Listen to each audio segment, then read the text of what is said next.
ভারতীয় ক্রিকেটে বিশ্বের কাছে সম্মানের শীর্ষে নিয়ে গিয়েছিল কপিল দেবের ৮৩ বিশ্বকাপ। আর বিশ্বের দরবারে ভারতীয় ক্রিকেট বোর্ডের দাপট বেড়েছিল জগমোহন ডালমিয়ার হাত ধরেই।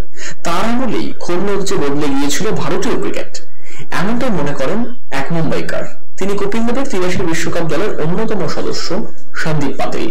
কলকাতায় এসে রবিবার প্রশাসক ডালমিয়ার ভারতীয় ক্রিকেটের প্রতি সেই অবদানের কথা শুনিয়ে গেলেন। দক্ষিণ কলকাতার নর্দার্ন পার্কে বালক সংঘ ক্লাবের শতবর্ষ উদযাপনের অনুষ্ঠানে বিশেষ অতিথি হিসেবে উপস্থিত ছিলেন সন্দীপ পাতিল।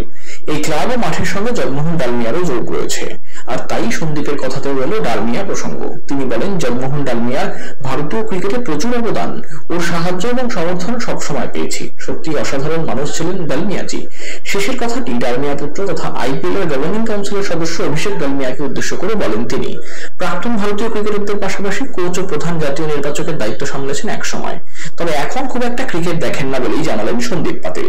ইংল্যান্ড সিরিজ নিয়েও তিনি নির্লিপ্ত। বিরাট কোহলি ঘরের মাঠে গুরুত্বপূর্ণ সিরিজ থেকে সরে দাঁড়িয়েছেন জেনেও সন্দীপের কোনো প্রতিক্রিয়া নেই। তিনি বলেন, আমি এখন আর ক্রিকেট দেখি না, আমি হ্যাপিলি রিটায়ার্ড। তবে এদিন বালক সংঘের শতবর্ষ উদযাপন তারই উপভোগ করলেন সন্দীপ পাতিল। বছরভর অনুষ্ঠান রয়েছে শতবর্ষ উদযাপনের, কিন্তু আজকের চমক ছিল ঘুড়ি ওড়ানোর প্রতিযোগিতা। আইপিএল এর ধাঁচে 4 দলের ঘুড়ি ওড়ানোর প্রতিযোগিতা। তা শুরুর আগে ঘুড়ি ওড়ালেন সন্দীপ পাতিল।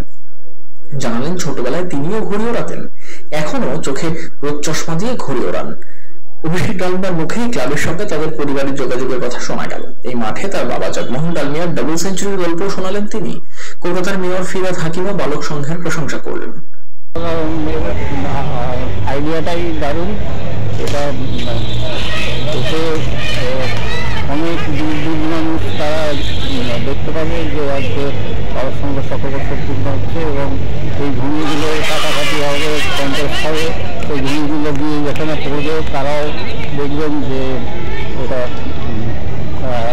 বালক সংঘ শতবর্ষ। এই যদিও বালক সংঘের তো এই অঞ্চলে সবাই অনেকদিন থেকেই জানো as a nursery of Bengal cricket.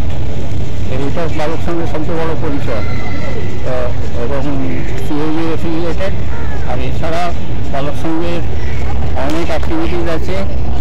এখানে ব্রিজ খেলা হয়, টেবিল টেনিস খেলা হয়, চেস খেলা হয়, লাইব্রেরি ছিল। তাহলে আপনার খুব ভালো লেগেছে, তাই তো? আমি তো ছোটবেলা থেকে যুক্ত আছি। আমি যখন ক্লাস 4-এ পড়ি তখন এই জায়গায় আমি রবারের বলে ফুটবল দিয়ে শুরু করেছিলাম। তারপরে ক্রিকেট খেলেছি। তারপরে 2018 সালে পর্যন্ত कलकत्ता का ये नाम ही ऐसा है, नेचुरल था। England is playing in India, and last 3 days there is no Virat Kohli and there is lot of. Unfortunately, I don't watch cricket now. What? Sir, I'm happy to retire. Sir, for 100 years at Kite Festival you are here. What would you like to tell for this? I'm happy that I got this honor to be here. I thank Balak Sangh for inviting me, and I wish them all the luck. बचपन में हम kite उड़ाया करते थे, तो ये अच्छा है। ये भी एक तरह का स्पोर्ट्स है। So I'm happy that Balak Sangh has given prominence to this.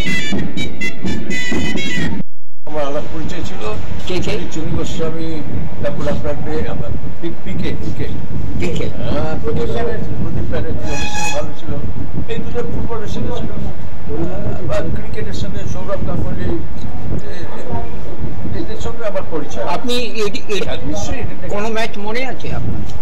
একটা ম্যাচে মনে আছে, আমি বলি অনেক কাল আগে ওয়েস্ট ইন্ডিজ এসেছিল, further Gilchrist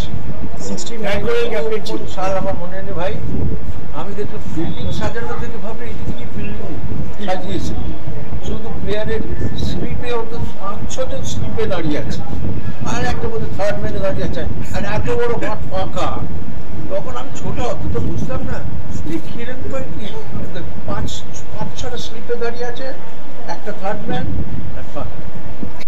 bureau report, channel 10।